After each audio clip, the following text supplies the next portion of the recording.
यहाँ इस यात्रा का नरसिंह क्षेत्र अहोबिलम में आज आखिरी दिवस है। आज आखिरी दिन है इस यात्रा का और प्रयास कर रहे हैं कि आप लोगों की यात्रा अच्छी रहे। अभी तक शायद अच्छी रही होगी यात्रा, अच्छी रही कि नहीं है? और आशा है कि आगे भी अच्छी रहेगी। वापस ग्रेटर नोएडा पहुंचने तक यात्रा का आनंद ले सकेंगे। अभी भी कई लोग ले ही रहे हैं आनंद इस समय अपने अपने रूम में।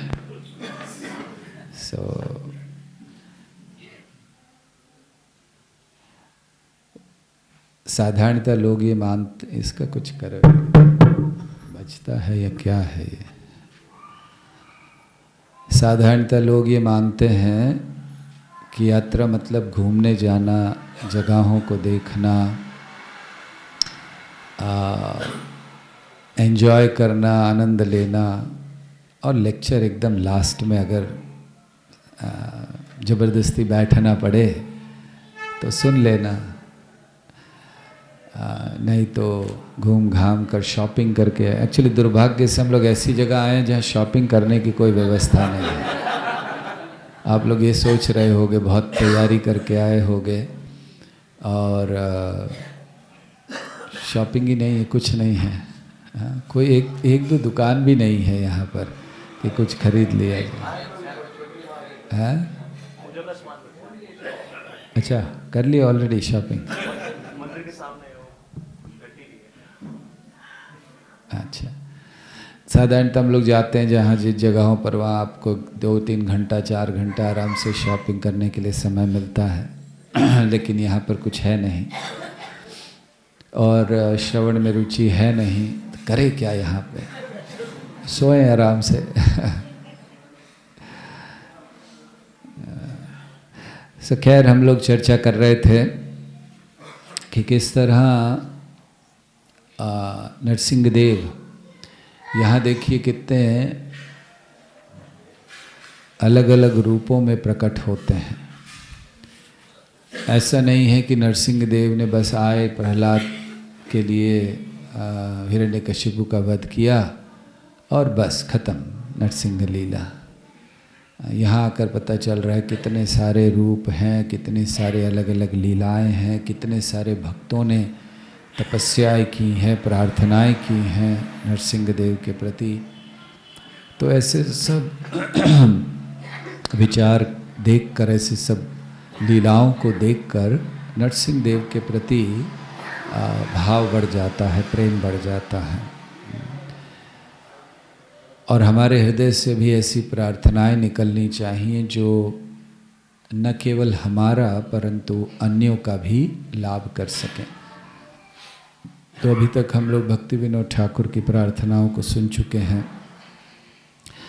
कल हम लोग सुन रहे थे कि कैसे ये जो 9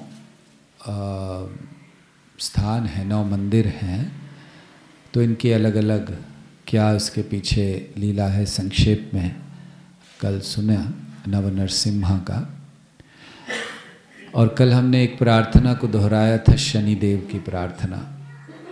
तो ये प्रार्थना दरअसल स्वयं श्री कृष्ण युधिष्ठिर को सुना रहे हैं, प्रसंग सुना रहे हैं युधिष्ठिर को और नरसिंह देव के विषय में। और उसको सुनाते हुए वो ये बात बताते हैं कि ब्रह्मा जी के सभा में, ब्रह्मा जी के यहाँ ब्रह्मलोक में सभा थी और वहाँ शनिदेव ने नरसिंह देव का गुणगान किया। तो जिन प्रार्थनाओं को उन्होंने कहा, तो उन प्रार्थनाओं को लिखा गया है कि कैसे शनिदेव की प्रार्थना है। ये हमें जानना चाहिए कि ये प्रार्थना भी भक्ति से परिपूर्ण है। भक्ति से परिपूर्ण का अर्थ क्या है? कोई भी चीज़ भगवान को बिना भक्ति के अर्पण की जाए तो भगवान स्वीकार नहीं करते हैं। तो इसलिए कहा गया है कि भगवान सुदुर्लभो भक्ति, जब भक्ति होती है तो सुदुर्लभो भक्ति युक्तानाम, भगवान ऐसे लोगों के लिए सुदुर्लभ हैं जो भक्ति युक्ता नाम, भक्ति से युक्त हैं अर्थात भक्त हैं, और दुर्दशो दुष्ट चेतसाम, जिनके चित्त में दुष्टता है, ऐसे लोगों के लिए भगवान दुर्दशो, दुर्लभ, दिखाई नहीं देते हैं, दर्शन दूर हो जाते हैं, दुर्दशो। तो सुदुर्लभो भक्ति युक्तानाम दुर्दशो दुष्ट चेतसाम।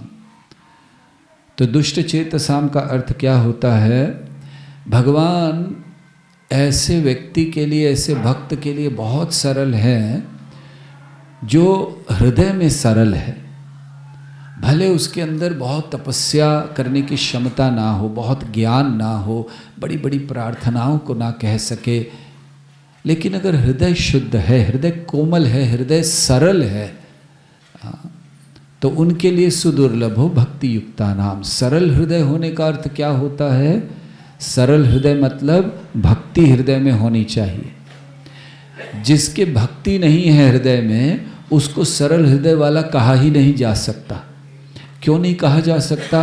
कोई कह सकता अरे ऐसे कैसे, सरल हृदय वाले लोग भी बाहर बहुत हैं, ज़रूरी थोड़ी है भक्त ही सरल हृदय हैं। हम ये नहीं कह रहे हैं कि केवल भक्त सरल हृदय होते हैं, हम ये कह रहे हैं कि सरल हृदय उसको कहा जाता है जहाँ हृदय में भक्ति होती है। क्योंकि ऐसे सरल हृदय का लाभ क्या है? जहाँ इतना अहंकार कि हम अपने ही रचयिता को स्वीकार करने के लिए तैयार नहीं हैं, हम अपने उद्देश्य जन्म के या हमारे बनाए जाने के उद्देश्य को पूरा करने के लिए तैयार नहीं हैं, ऐसी सरलता का क्या लाभ है? इसीलिए सरल हृदय उसको कहा जाता है जहाँ हृदय में भक्ति है। तो यहाँ सुदुर्लभो भक्ति युक्तानाम दुर्दशो दुष्ट चेतसाम। तो दुष्ट चेतसाम मतलब जिनके हृदय में दुष्टता है।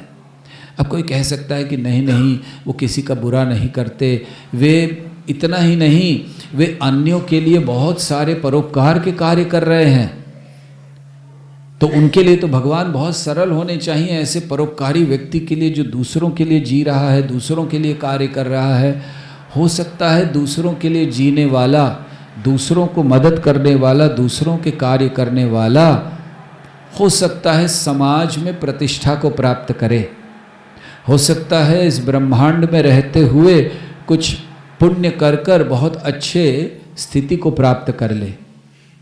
लेकिन जब तक भक्ति में हृदय में भक्ति का समावेश नहीं है, दुष्ट चेतसा, उसका जो चित्त है उसको दुष्ट माना गया है।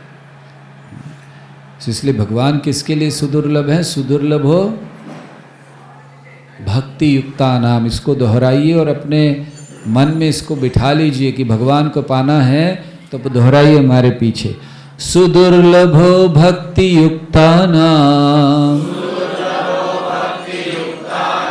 सुदुर्लभो भक्ति युक्ता नाम, दुर्दशो दुष्ट चेतसाम,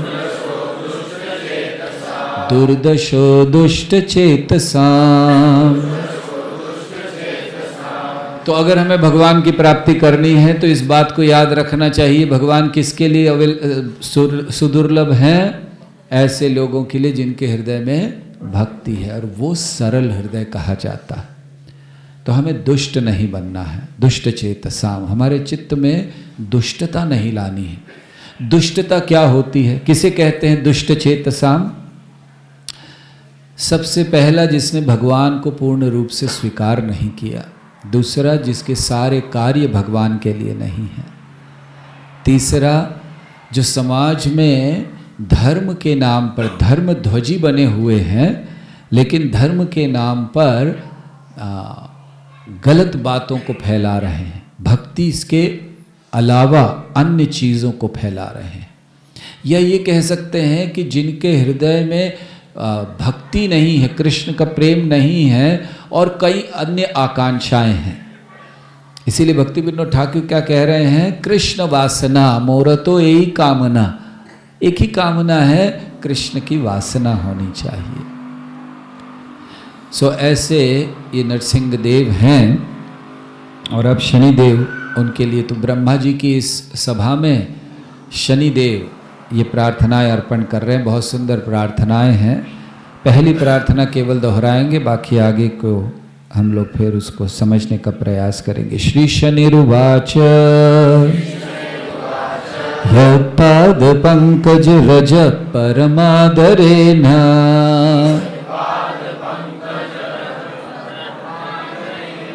संसेवितं सकल कल्मषराशिनाशम्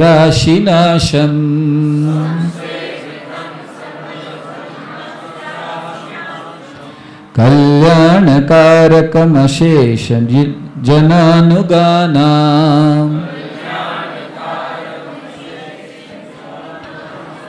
सत्वं नृसिंहमयि देहि कृपावलोकम्।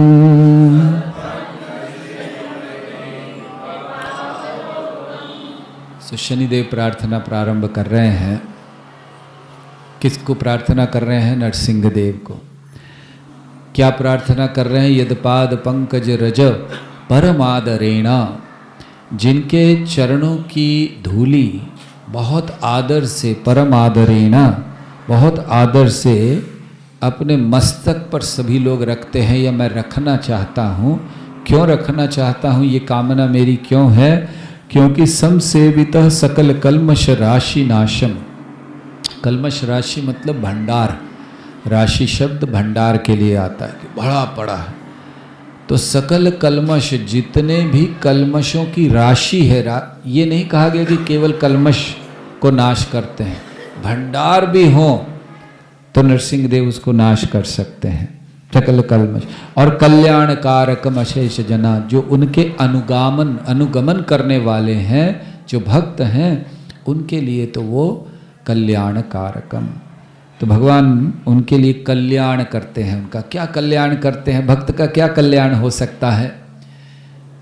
कभी कभी भक्त सोचते हैं हमारा कल्याण ये हो सकता है कि हमें कभी बीमारी नहीं आए, हमें कभी बुढ़ापा नहीं आए, हमारे धन की कमी ना हो, हम हमेशा, हमारी अच्छी प्रसिद्धि बनी रहे, हमारे ऊपर कोई कलंक ना लगे।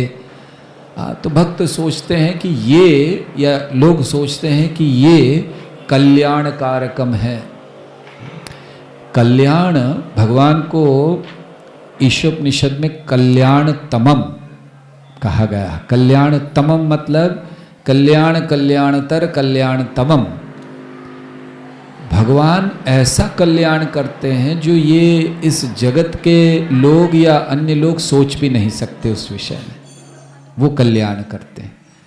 तो सच्चा कल्याण क्या है? कल्याण कारकम, केवल कुछ अच्छी स्थिति में नहीं रहना, केवल कुछ बिना बीमारी के नहीं रहना। सच्चा कल्याण है कि जहाँ हम अपने हृदय में कृष्ण को स्थापित कर सकें। वो थोड़ा बच्चों को बाहर चुप कराइए।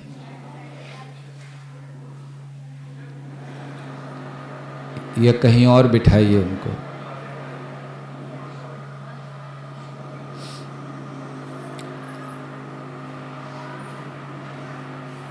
सो कल्याण कारकम, तो सच्चा कल्याण जीव का तब होता है जब वो रचयिता के या भगवान के संपर्क में आते हैं। तो इसलिए यहाँ पर कल्याण कारकम जनानुगाम। आगे वो कहते हैं शनिदेव, बहुत सुंदर प्रार्थना है कि आपके जो चरण कमल हैं वो लक्ष्मी देवी के द्वारा पूजित हैं। जो चरण कमल आपके हैं, हालांकि वो चंचला है। शनिदेव कहते हैं कि लक्ष्मी देवी का एक नाम है चंचला। आप जानते हैं चंचला क्यों है? क्योंकि एक जगह कभी नहीं रहती हैं लक्ष्मी देवी, और इसीलिए लोग इस जगत में बड़ा संभाल कर रखते हैं, फिर भी लक्ष्मी चली जाती है। तो चंचला नाम है क्योंकि एक स्थान पर कभी नहीं रहते हैं। और वो जो कभी एक स्थान पर नहीं रहती हैं लक्ष्मी देवी, विशेष ये शब्द शनिदेव इस्तेमाल कर रहे हैं, चंचला शब्द उनके लिए, लक्ष्मी देवी के लिए। सर्वत्र चंचलतया स्थित यापि लक्ष्म्या। तो ये इसलिए क्योंकि वो लक्ष्मी जो कभी एक स्थान पर नहीं रहती हैं, लेकिन जब आपके चरण कमलों की सेवा में आती हैं तो फिर स्थिति आपी, फिर वो कहीं जाने की इच्छा नहीं करती हैं। तो ऐसे ये लक्ष्मी देवी की, आपके चरण कमल लक्ष्मी देवी के द्वारा पूजित हैं, जो वैसे तो चंचला हैं। देखिए, जब भक्ति में हम आते हैं तो हमारे जो स्वभाव हैं, अन्य स्वभाव, वो अपने आप बदल जाते हैं। भक्ति में हम जब आते हैं तो अगर हमारे ऊपर कोई बहुत बड़े श्राप भी हैं तो वो भी दूर हो जाते हैं। इसका सुंदर उदाहरण नारद मुनि है।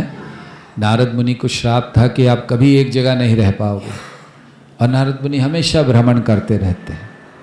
लेकिन जब द्वारका पहुँचे, क्योंकि श्री कृष्ण वहाँ उपस्थित थे, तो द्वारका में वे सदैव एक ही जगह पर रहे। जैसे यहाँ का चंचलया एक जगह नहीं रहती, लेकिन एक जगह रहे। नारद मुनि, श्राप है कि रह नहीं सकते, लेकिन वो श्राप काम नहीं किया, क्योंकि नारद मुनि कई कई महीनों तक रहते थे द्वारका में, छोड़ना ही नहीं चाहते थे। आप सोचिए, कौन छोड़ना चाहेगा? हम लोग इतनी दूर से यहाँ पर आए हैं भगवान की उस स्थली को देखने, जहाँ भगवान ने लीला की। अभी लीला नहीं दिख रही है हमें, ऐसा आपको नहीं बताया गया था यात्रा के समय कि चलिए चलिए भगवान लीला कर रहे हैं, आपको दिखाई देगा नरसिंह देव कैसे आनंद ले रहे हैं संगीत का, आपको दिखाई देगा कि कैसे नरसिंह देव वध कर रहे हैं हिरण्यकशिपु का। लीला की बात नहीं, हम तो लीला जो कर चुके हैं लाखों साल पहले, उस स्थली को देखने के लिए आए हैं। तो आप सोचिए कि नारद मुनि तो रोज लीला देख रहे हैं भगवान की, कैसे छोड़कर जा सकते हैं? सो इसीलिए वहाँ द्वारका में रहा करते थे। गोविंद भुज गुप्तायाम द्वारवत्याम कुरुत्वः। तो नारद मुनि वहीं रह गए। तो कैसे रहे? गोविंद भुज गुप्तायाम।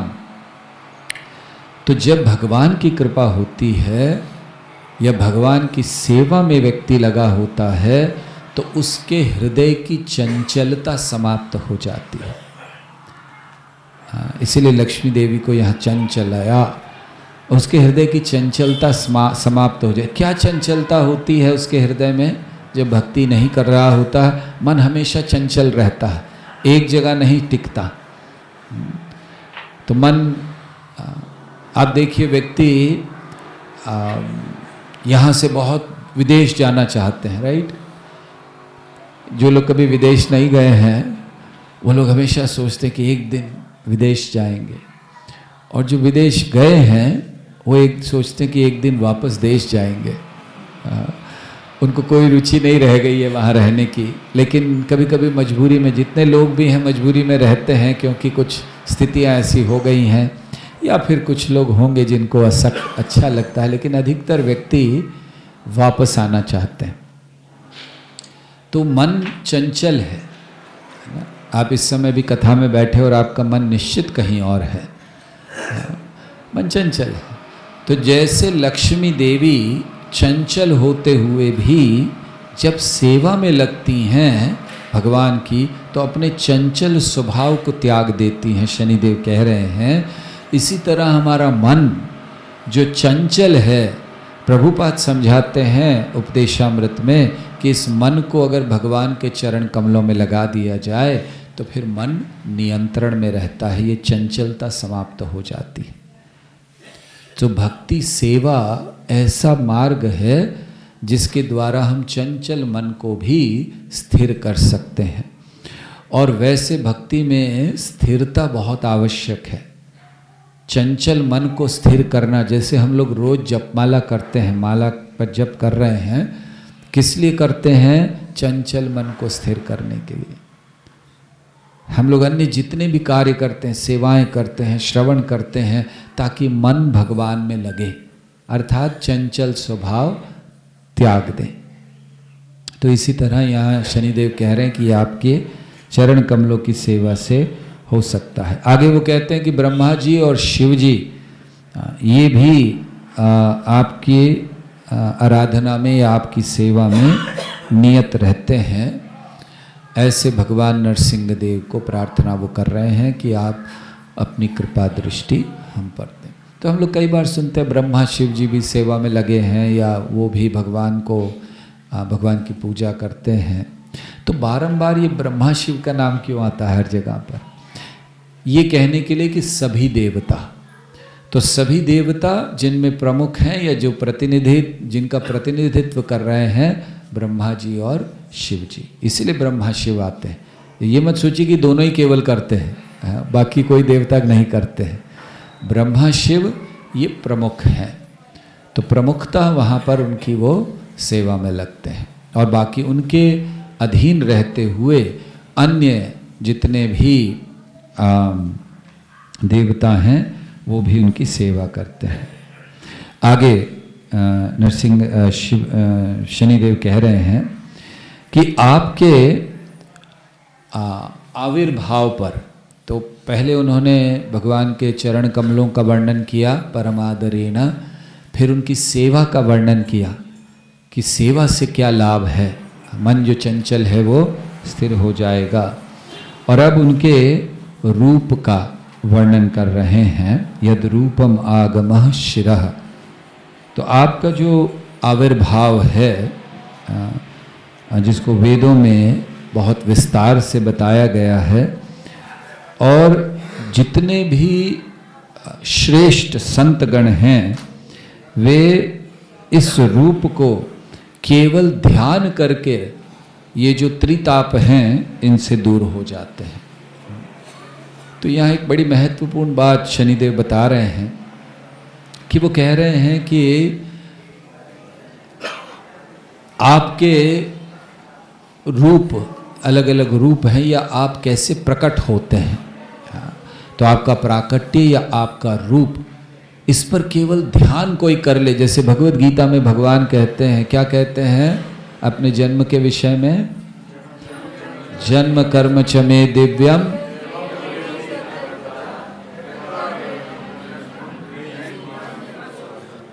यस, सो केवल ये जान ले कोई कि जन्म कर्म च मे दिव्यम, बस इसको जानना है। सो इसको जानने से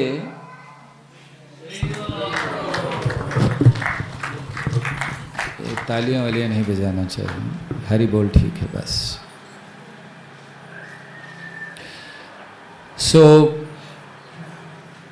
जन्म कर्म च में दिव्यम, केवल ये जान ले कोई, तो फिर त्यक्त्वा देहम पुनर्जन्म नैति मामेति स्वर्जुन, उसके लिए फिर कोई पुनर्जन्म नहीं रह जाता।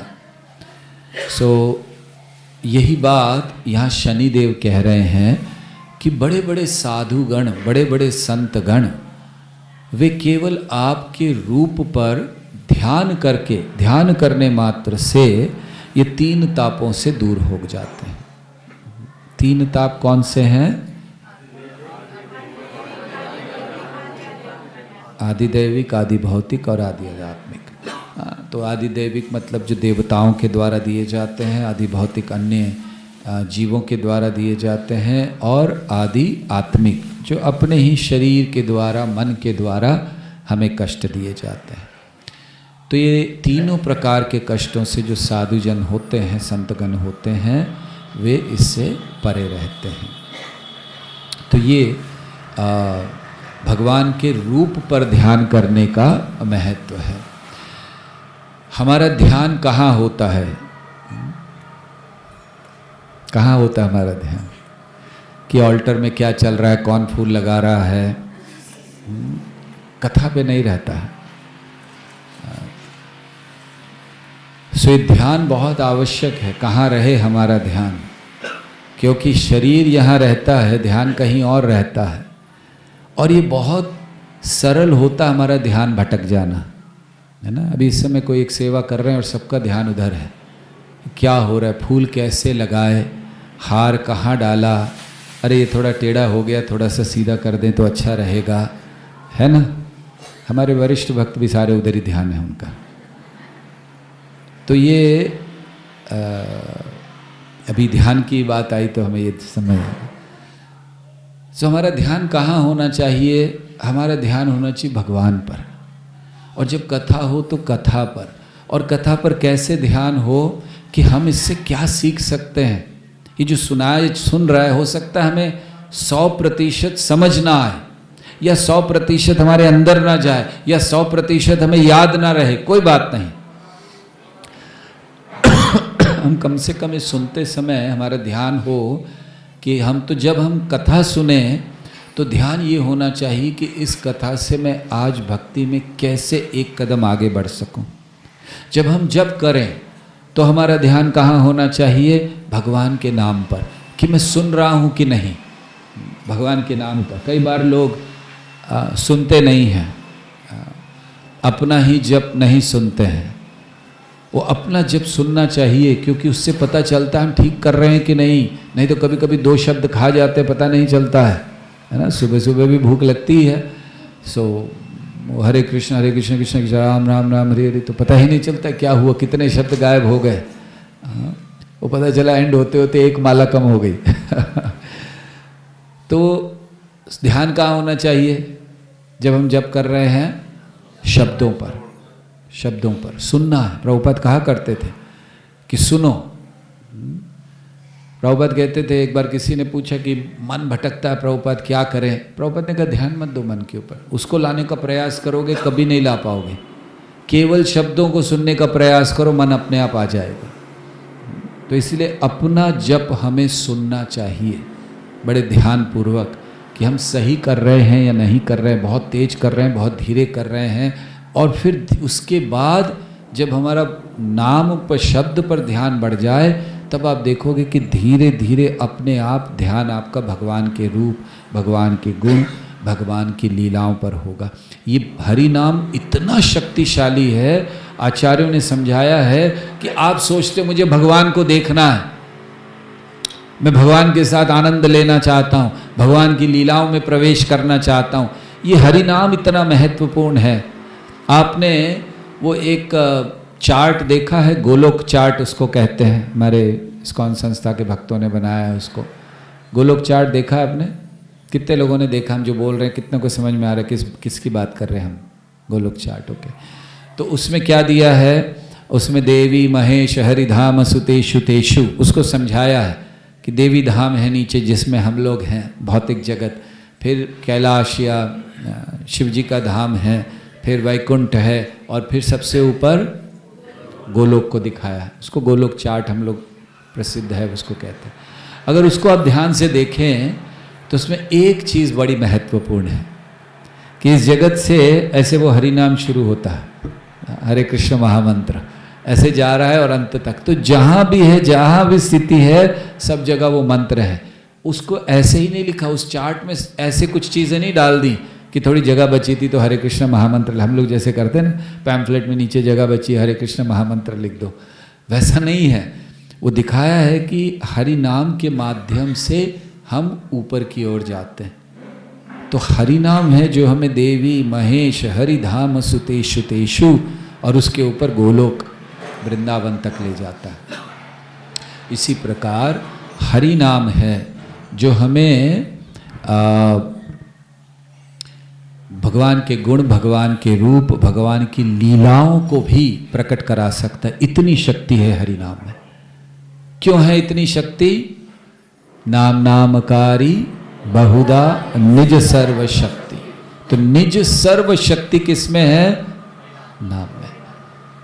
इसीलिए नाम जरूर लेना चाहिए। भगवान के नाम को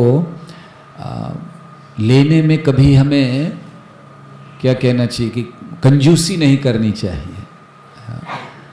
एक कुछ चीज़ें ऐसी हैं जिसमें कंजूसी ना करें, जितना ले सकते हैं लें। जैसे हम लोग होते हैं ना कि रसगुल्ला खा रहे हैं तो ज़्यादा नहीं खा सकते हैं, डायबिटीज़ हो जाएगा।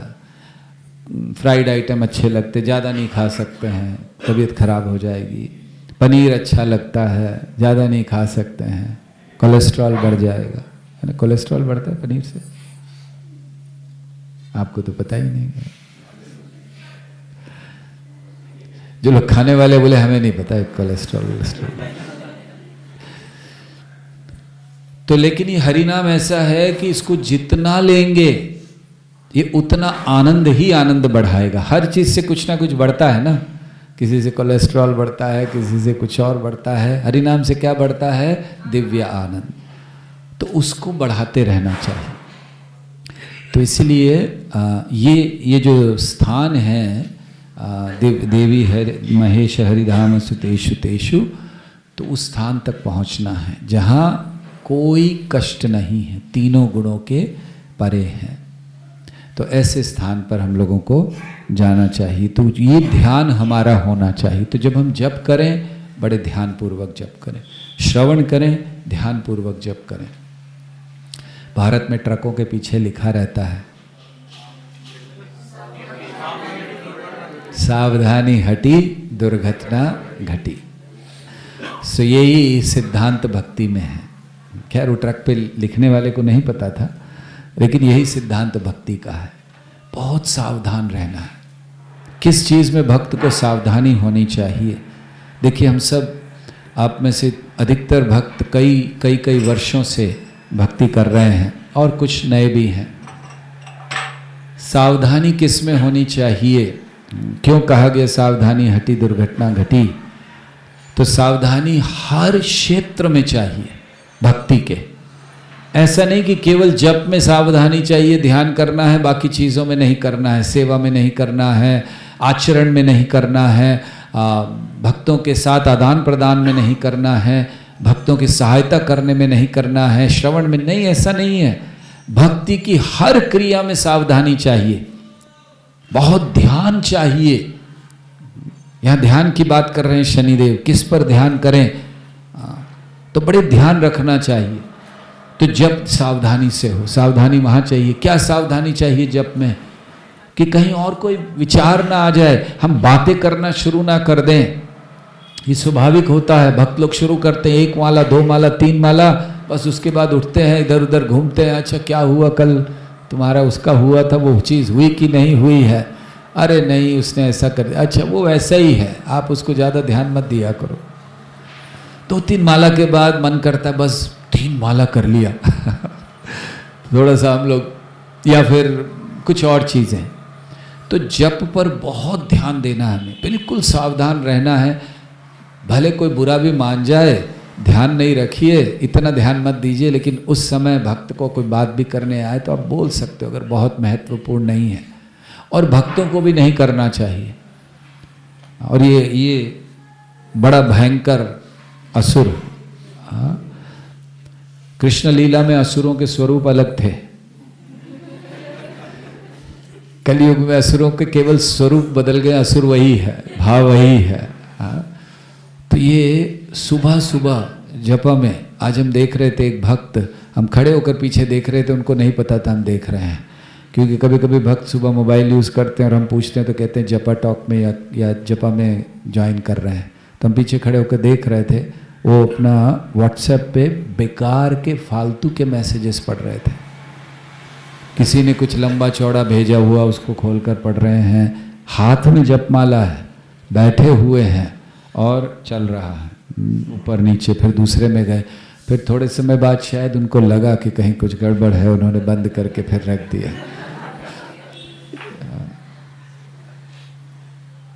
किस तरह के भक्त हैं? और दीक्षित भक्त हैं, वो नाम नहीं ले रहे हैं यहाँ पर। किस तरह के भक्त हैं हम लोग? तो ये हमारा ये भाव, ये असुर है, सही में असुर है। इसीलिए हम प्रयास क्या, हम हमेशा ये करते हैं कि जब तक जप कर रहे हैं तब तक इस पर ध्यान नहीं देते, हम लाते ही नहीं हैं सुबह के समय इसको। तो इसको प्रयास करना चाहिए। यस, हम लोग ज्वाइन करें जपा टॉक, जितना जो आवश्यक है उतना करें, और इन अन्य चीज़ और चला ही जाता है। एक जरा सी उंगली दबानी होती है इधर, अपने आप शिफ्ट हो जाता है ना। देखिए कलयुग कितना शक्तिशाली है। पहले के समय में साधु संतों का ध्यान बटाने का बहुत प्रयास करना पड़ता था, इंद्र को अप्सराओं को भेजना पड़ता था। सुना है ना हमने कि वो हाँ, विश्वामित्र ध्यान कर रहे हैं और इंद्र ने भेज दिया। किसको भेजा?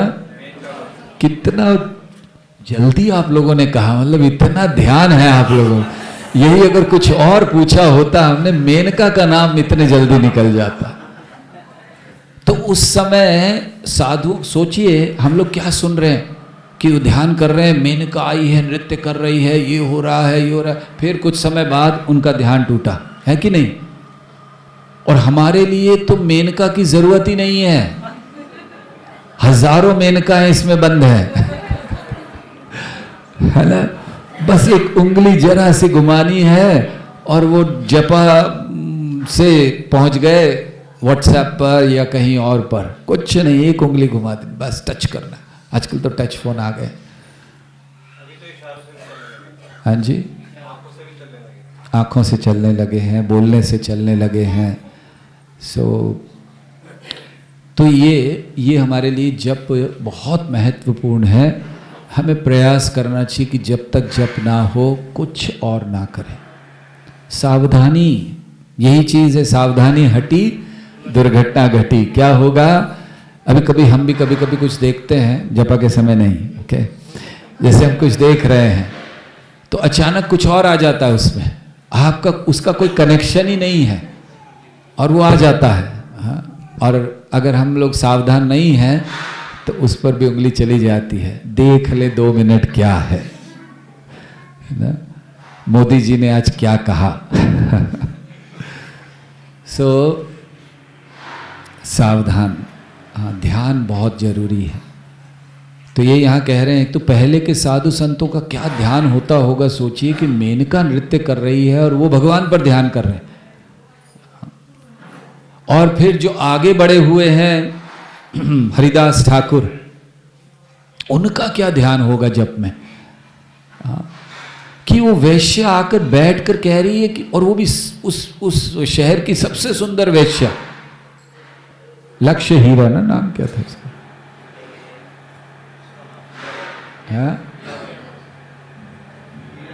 हीरा भाई, अच्छा जो भी है, लक्ष्य हीरा या हीरा भाई जो भी है, तो जो भी था, बहुत सुंदर है। और कब आई है? रात में। कहाँ आई है? अकेले में। कोई देख रहा है? नहीं, कोई नहीं देख रहा कोई नहीं है आसपास। वो कहाँ है? वो शहर के बाहर है, गांव के बाहर है, एक गुफा में है। और आप सोचिए, मतलब आप ये मत सोचिए हम लोग हरिदास ठाकुर हो गए, जब कर रहे थे वैश्या आई, वो नहीं। सोचिए क्या स्थिति थी।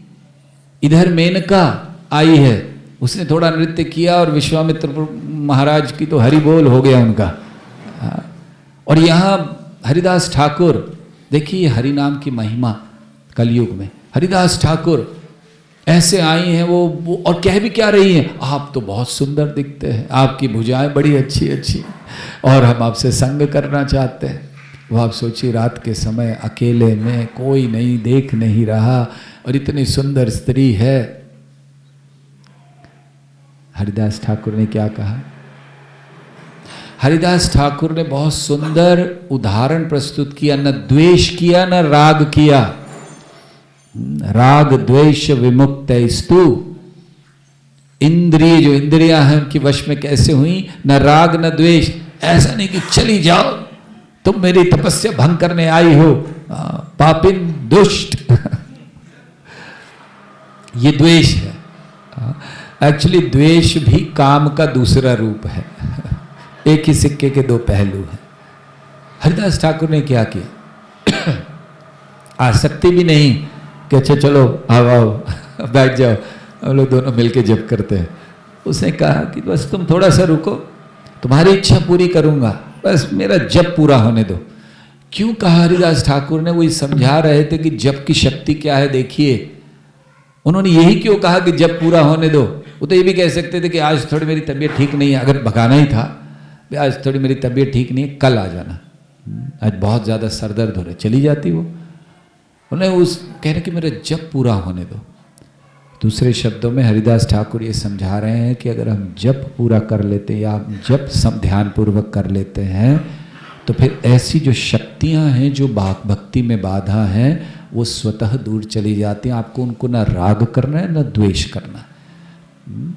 तो हरिदास ठाकुर ने कोई द्वेष नहीं किया उनसे और ना ही आसक्ति दर्शाई, केवल हरि नाम पर ध्यान केंद्रित किया।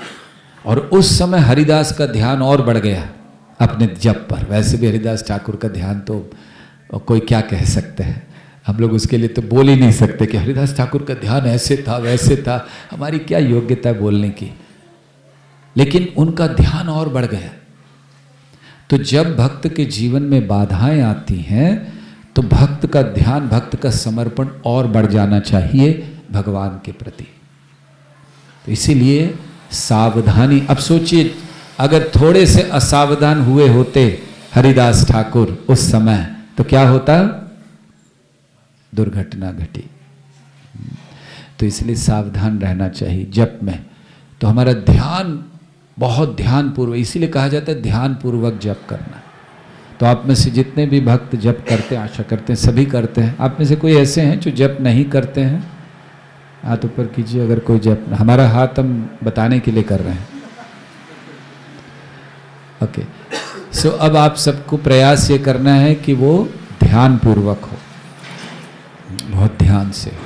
तो हर चीज़ में ध्यान, जप में ध्यान, श्रवण में ध्यान। जब हम श्रवण में ध्यान करते हैं, बहुत ध्यान से श्रवण करते हैं, जैसे हमने बताया कोई चिंता नहीं अगर हमें पूरा का पूरा समझ नहीं आए। क्या होता है श्रवण में ध्यान करने से? श्रवण में जब हम ध्यान करते हैं तो हृदय में जो गलत फिलॉसफीज़ हैं, हमारे हृदय, हमें कंट्रोल क्यों नहीं होता है? क्योंकि हमारे हृदय में गलत सिद्धांत बैठे हुए हैं। क्या गलत सिद्धांत बैठे हुए हैं? मैं इस जगत में कुछ प्राप्त करके आनंद ले सकता हूँ, ये एक सिद्धांत है। ऐसे कई सिद्धांत हमारे हृदय में बैठे हैं जिनके द्वारा हम आज भी इस जगत में आ सकते हैं। तो जब श्रवण करते हैं ध्यानपूर्वक तो जो गलत सिद्धांत है वो निकल जाते हैं हृदय से। क्योंकि भागवत क्या है? सिद्धांतों को स्थापित करने वाला है, सही सिद्धांतों को।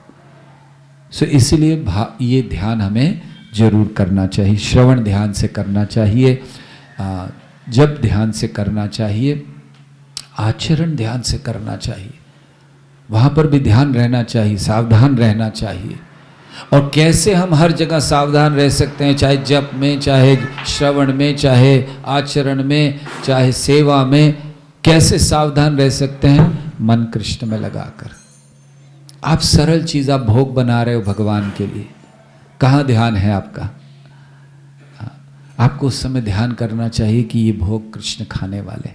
अब बस थोड़ी सी देर में ये कृष्ण के समक्ष होगा, कृष्ण इसको ग्रहण करेंगे। सोचिए कितना अच्छा भाव आपका होगा और कितना सुंदर वो प्रसाद भोग हो जाएगा जो भगवान के लिए जा रहा है, क्योंकि आपका चिंतन केवल शुद्ध हो गया।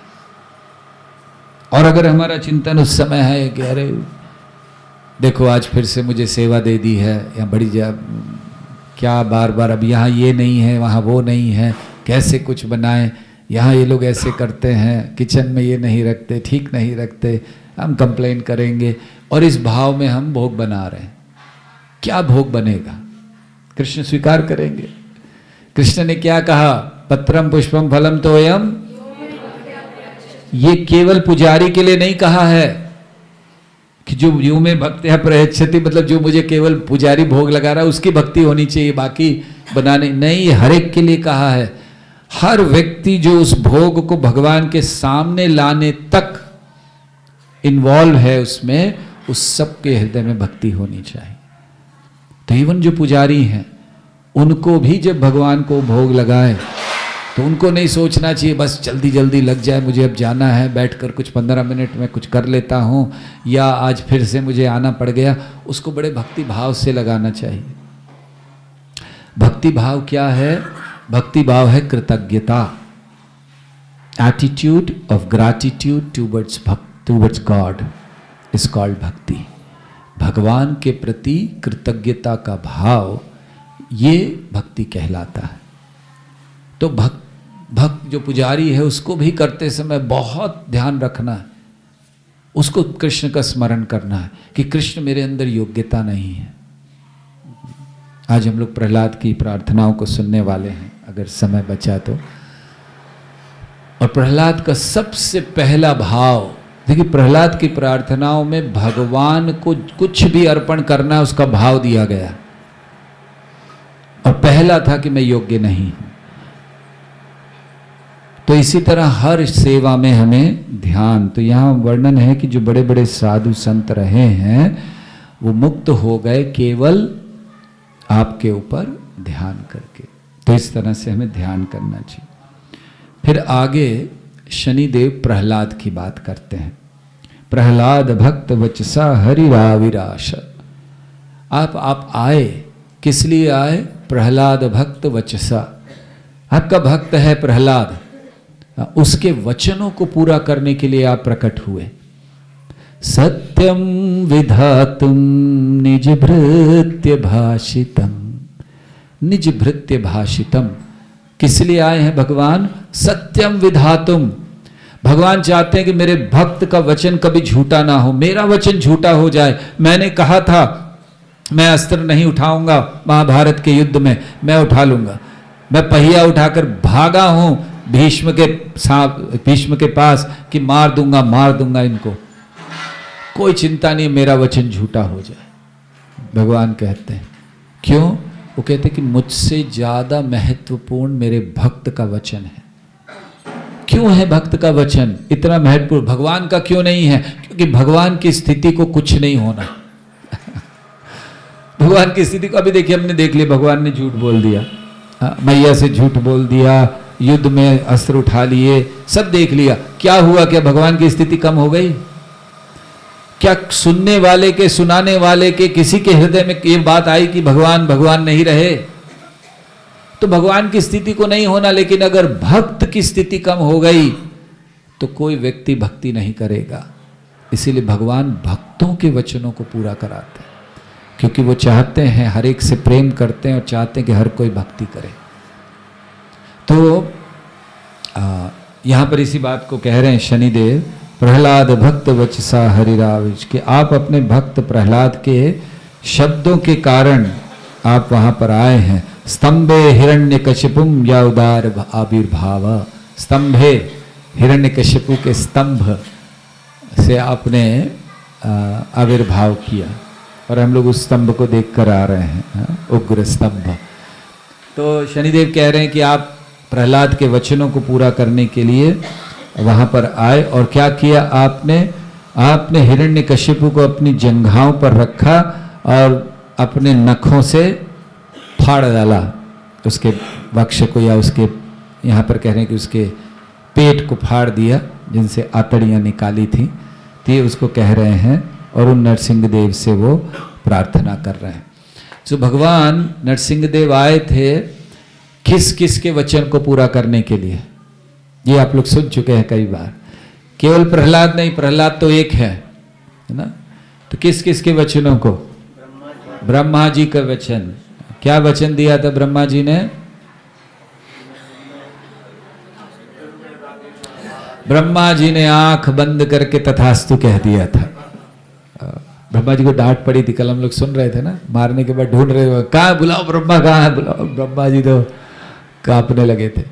तो सबसे पहले ब्रह्मा जी के वचन को, क्योंकि ब्रह्मा जी ने कहा था कि ब्रह्मा जी ने वचन देते समय ये सोचा था। देखिए, अगर कोई ब्रह्मा जी वचन दे रहे थे तो कोई सोच सकता है कि ब्रह्मा जी को बुद्धि नहीं है, ये ऐसा वचन दे रहे हैं।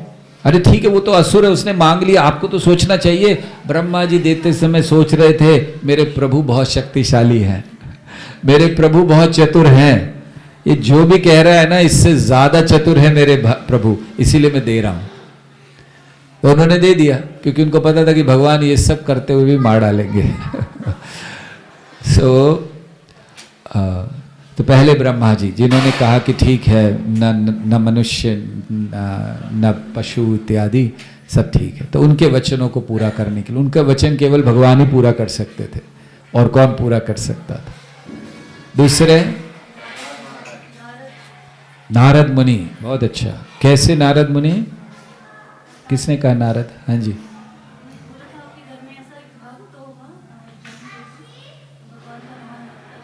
जिसके कारण भगवान प्रकट हो, नारद मुनि। दूसरे, तीसरे हिरण्यकशिपु। बहुत अच्छा, वो भी भक्त है भगवान का। हाँ, हिरण्यकशिपु ने क्या कहा था?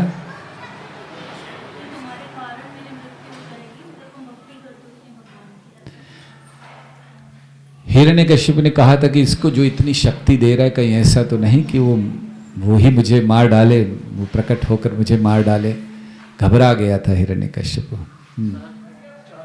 4 कुमार, जैस 4 कुमारों ने क्या कहा था?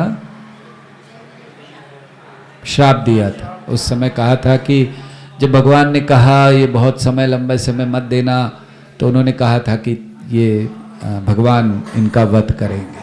ओके, और 5वें प्रहलाद महाराज। हाँ, सो 5 भक्तों के वचनों को सत्यम विधातुम निज भृत्य भाषितम आए।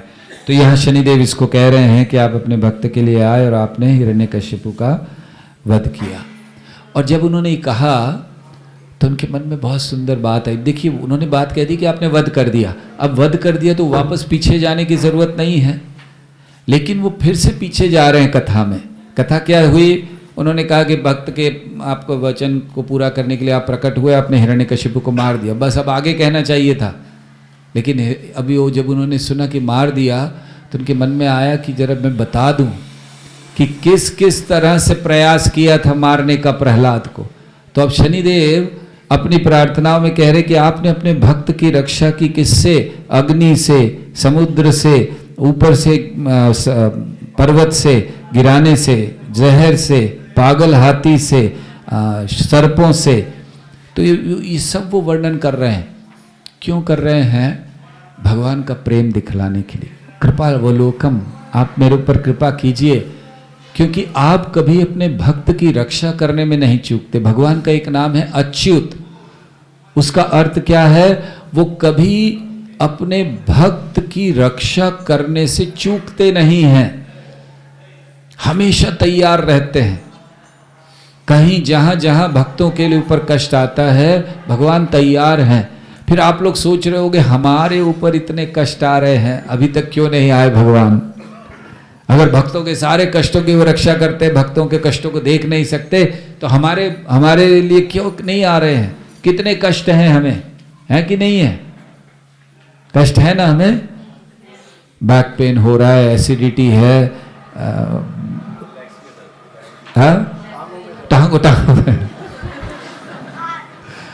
टांगों में दर्द है, पैसा नहीं है, और पता नहीं क्या क्या। भगवान कहाँ है? क्या हम भक्त नहीं हैं? इतने माला कर रहे हैं, क्या हम भक्त नहीं हैं? प्रहलाद ने कभी ऐसा नहीं सोचा था। भक्त बनना है तो प्रहलाद की तरह बनना है। प्रहलाद ने कभी नहीं सोचा अरे मैं बचपन छोड़िए, मैं गर्भ से भगवान की भक्ति कर रहा हूं और इतना मैं लड़ रहा हूं उनके लिए, ये क्यों नहीं आ रहे हैं? कहीं वर्णन नहीं है कि प्रहलाद ने कभी ऐसा कहा हो। प्रहलाद ने सोचा भी नहीं ऐसा, वो सोच भी नहीं सकते थे कि भगवान मेरे लिए आएंगे। तो क्यों नहीं आते हमारे लिए भगवान? क्योंकि हम अभी उस स्तर के भक्त नहीं हैं। लेकिन दूसरी चीज, ऐसा नहीं है कि भगवान नहीं आते। हाँ, प्रत्यक्ष नहीं आते, सामने नरसिंह देव की तरह आकर हिरण्यकश्यपु को नहीं मारते। लेकिन एक चीज याद रखिए कि अगर हम गंभीरता से भक्ति कर रहे हैं, प्रामाणिकता से भक्ति कर रहे हैं, दिखावा नहीं कर रहे, झूठ नहीं बोल रहे, धोखा नहीं दे रहे, तो श्री कृष्ण आज भी हैं हमारी रक्षा करने के लिए। नरसिंह देव आज भी हैं हमारी रक्षा करने के लिए। लेकिन किस प्रकार से करते हैं रक्षा, वो जानते हैं। प्रहलाद को इतना कष्ट हो रहा था, अभी हम लोगों ने पढ़ा क्या क्या नहीं, साहब पहली बार में क्यों नहीं बचा लिया? भगवान क्या वेट कर रहे थे कि जरा थोड़ा मसाला बढ़ जाए मूवी में, उसके बाद में कुछ आएंगे? किस चीज का वेट कर रहे थे भगवान? जब पहली बार हिरण्यकशिपु ने प्रहलाद को मारने का प्रयास किया, भगवान क्यों नहीं प्रकट हुए? अगर भगवान भक्तों की रक्षा करते हैं और प्रहलाद जैसे भक्त की, तो भगवान क्यों नहीं प्रकट हुए? इतना सारा हो गया, उसको ऊपर से गिरा रहे, सांपों के बीच में, हाथियों के बीच में, अग्नि, जहर, क्या क्या नहीं। सो भगवान क्या दिखला रहे थे? सबसे पहली चीज भगवान इससे दिखला रहे थे कि देखो मेरा भक्त कितना महान होता है। आप अपने आप को भक्त मानते हो तो देख लो प्रहलाद को। भगवान पहला दिखा रहे थे। क्या आपके जीवन में हुआ है? क्या आपको किसी ने अग्नि में झोंक दिया? क्या आपको किसी ने जहर दे दिया? कि आपको किसी ने पर्वत से ऊपर फेंक दिया, गले में पत्थर बांध के समुद्र में फेंक दिया, उसने कभी भी ऐसी अवस्था में भी मुझे ब्लेम नहीं किया। भक्ति नहीं छोड़ी, स्मरण नहीं छोड़ा। इसलिए प्रहलाद महाराज स्मरण के आचार्य माने जाते हैं। तो ये हमें सीखना है। तो इसीलिए भगवान ने चलने दिया। देखिए वो तो कभी भी आके हिरण्यकशिपु को मार सकते हैं। हिरण्यकशिपु को मारना उनके लिए कोई महत्वपूर्ण बात नहीं थी, लेकिन संदेश एक देना हम सब के लिए ये महत्वपूर्ण बात थी। तो प्रहलाद को उन्होंने इसीलिए पहले प्रोटेक्ट नहीं किया कि मैं एक ही बार में उसको रक्षा कर लूं, ताकि जितना कष्ट बढ़ते हैं एक अच्छा उदाहरण भी होता और भक्त के हृदय में तीव्रता होती है। सच्चा भक्त वो है जो जब विरोधी स्थितियां हों उसमें बहुत मजबूत हो जाए, भक्ति की तरफ बहुत, कृष्ण की तरफ बहुत मजबूत हो जाए। फेवरेबल स्थितियों में भक्ति करना अच्छी बात है, लेकिन जब स्थितियां विरोधी हों तब हमारा भाव क्या है, वो हमें भक्त बनाता है कि तब हम कृष्ण की ओर जा रहे हैं या कृष्ण से दूर जा रहे हैं। तो इसीलिए इन सारी चीजों को शनिदेव यहां पर कह रहे हैं। फिर आगे शनिदेव कहते हैं कि जिन पर ध्यान कर कर जितने भी दोष हैं व्यक्ति में वो दूर हो जाते हैं, और सबसे बड़ा दोष आसक्ति है। शनिदेव खुद बता रहे सबसे बड़ा दोष आसक्ति है, और ऐसी आसक्तियां भी भगवान नरसिंह देव पर ध्यान करने से दूर हो जाती हैं।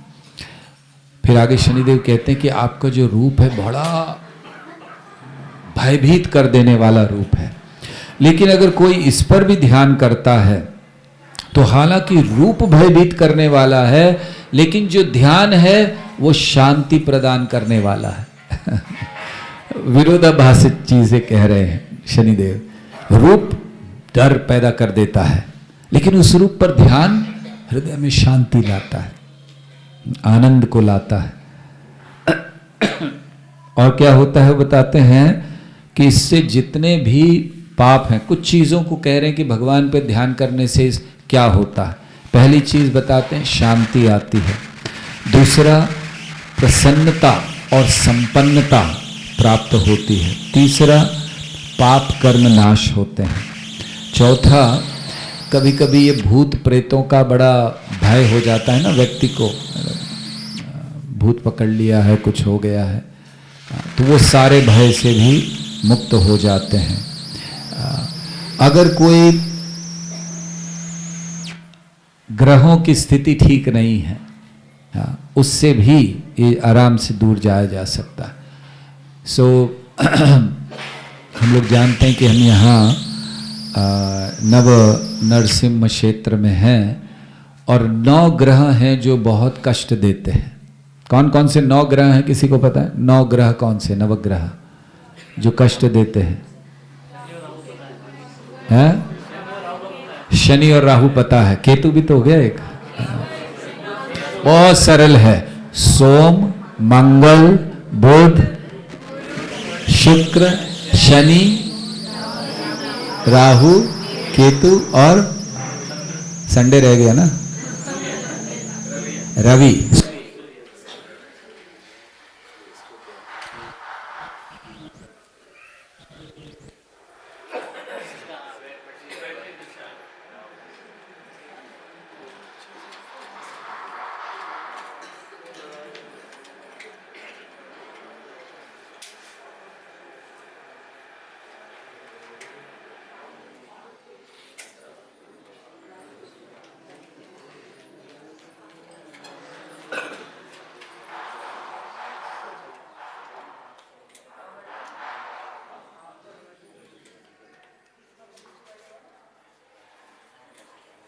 वायर्ड वाली लगा।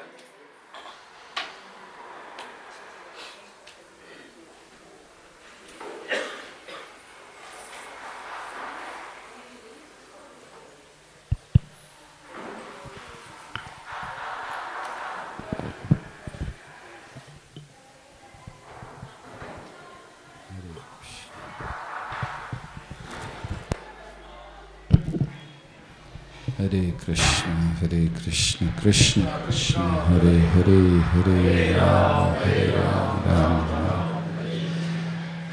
थोड़ा अगली बार यात्रा में साउंड सिस्टम कहीं बाहर का लाइए, पैसा खर्चा कीजिए। कंजूसी कर करके सारा कथा का मत।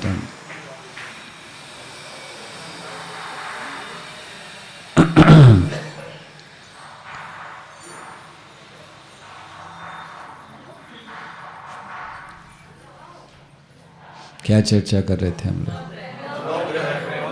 हाँ, सो पता चला 9 कौन से ग्रह हैं?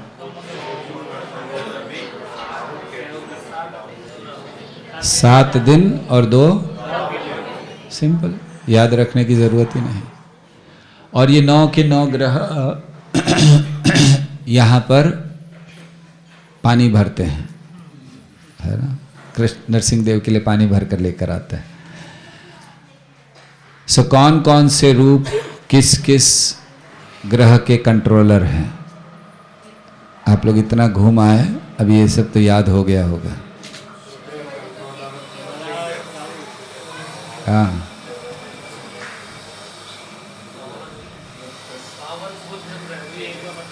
पावन बुध ग्रह का है।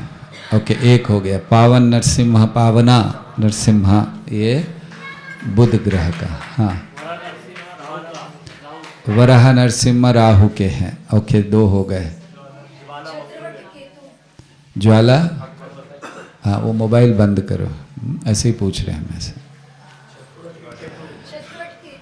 छत्रवत केतु, योगानंद शनि, और 4 हो गए, 5 हो गए। मिल रहा नहीं मिल रहा? बड़ा इधर उधर कर रहे हैं कि कहीं मिल जाए बाकी। अच्छा, चैट जीपीटी में पता चला। हाँ जी, मालोला नरसिम्हा शुक्र ग्रह के, और भार्गव सूर्यदेव, वेरी नाइस। और अच्छा, 9 के 9 किसी को पता है? जो बता दें, इनका इनका इनका इनका इनका। मोबाइल, इसीलिए कथा में भी मोबाइल लेके नहीं बैठना चाहिए। ओके, आत्मसमर्पण प्रभु पढ़िए जोर से सारे।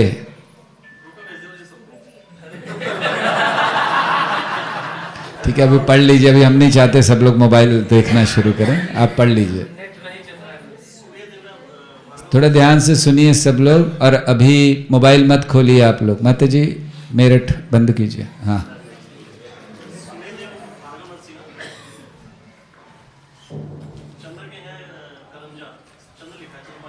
हाँ हाँ, मंगल।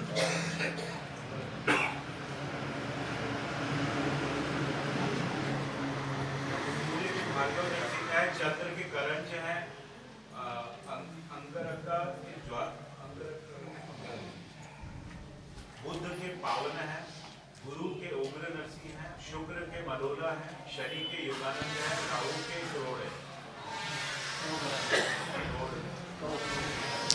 ठीक है, वैसे यहाँ पर ऐसे एक कार्ड मिलता है, ये छोटा सा, जिसमें इस तरफ 9 नरसिम्हा हैं और दूसरे तरफ कौन कौन किसके हैं। तो कर है आप लोगों के कई, अगर किसी ग्रह की प्रॉब्लम हो तो आप लोग, कार्ड से कुछ नहीं होने वाला। अगर ग्रह की तकलीफ है तो आप लोग, ज्वाला के कौन है? मंगल, मंगल ना? तो अगर किसी को मंगल ग्रह की प्रॉब्लम है, वो वापस जा सकते हैं ज्वाला नरसिम्हा, थोड़ी पूजा करा के, पूजा वूजा करा ले वापस, अगर इच्छा है तो। इसमें एक और जोड़ना चाहिए था इन लोगों को, उग्र स्तंभ का, है ना? सभी को किसी की है तो उग्र स्तंभ में जाना चाहिए। तो यहाँ इस बात को कह रहे हैं कि सारे जितने भी ग्रहों के हैं वो नाश होते हैं। आगे बताते हैं कि आपकी जो गुणगान है देवताओं के सभाओं में भी किया जाता है। और फिर वो कहते हैं, वो कहते हैं, फिर उसके बाद भगवान ने, पूरा नहीं जा रहे, भगवान ने शनिदेव की इन प्रार्थनाओं को सुना और बहुत प्रसन्न हो गए भगवान ब्रह्मा जी की। और भगवान अब कह रहे हैं श्री नरसिंह उवाच प्रसन्नोऽहं शने तुभ्यं वरं वरय शोभनम। प्रसन्नोऽहं, भगवान कह रहे बहुत प्रसन्न हो गए मैंने तुमने जो ये सब कहा। क्योंकि क्यों प्रसन्न हो गए भगवान? क्या इसलिए कि गुणगान हुआ और करते रहो और करते रहो, बड़ा अच्छा लग रहा है, इसलिए प्रसन्न हुए? हाँ, इसलिए भी प्रसन्न हुए, भगवान भी व्यक्ति हैं, उनको भी अच्छा लगता है कोई उनका गुणगान करता है, तो उसमें क्या गलत है? हम सबको अच्छा लगता है कि नहीं लगता? लगता है ना शिवा प्रभु? नहीं लगता? अच्छा नहीं लगता कोई गुणगान करता तो? अच्छा तो लगता है लेकिन इच्छा नहीं करना चाहिए। वो तो अलग बात है। अच्छा लगता है कि नहीं लगता? सबको अच्छा लगता है। प्रभु जी क्या आपने किया, ये किया, आपके कारण ये हो गया, वो हो गया, तो भगवान को भी अच्छा लगता है। दूसरा, भगवान को प्रार्थना इसलिए नहीं अच्छी लगी कि उनका गुणगान था। कितने भक्तों का नाम आ गया, ब्रह्मा जी का नाम आ गया, शिव जी का नाम आ गया, प्रहलाद का आ गया, लक्ष्मी देवी का आ गया, तो भगवान प्रसन्न होते हैं अपने भक्तों का विषय सुनकर। तो खैर भगवान ये कह रहे हैं प्रसन्न हम शने तुभ्यम वरम वरय शोभनम, मैं बहुत प्रसन्न हूँ, मांगो क्या मांगना। शनिदेव से उन्होंने कह दिया, नरसिंह देव ने, कि मैं बहुत प्रसन्न हूँ, मांगो। लेकिन क्या मांगना ये भी कह दिया। कहा यम वचसी तमेव त्वम सर्वलोक हितावहम, ऐसा कुछ मांगो जो सारे लोगों के हित में हो। तो देखिए भगवान ये भी कह रहे हैं कि पसंद है मुझे कोई मुझसे मांगता है, लेकिन कब? जब अपने लिए मांगता है तब नहीं। लोक हितम, सभी लोगों के हित के लिए अगर कोई मुझसे कुछ मांगता है तो मुझे बहुत प्रसन्नता होती है। श्रील प्रभुपाद ने भगवान से क्या मांगा?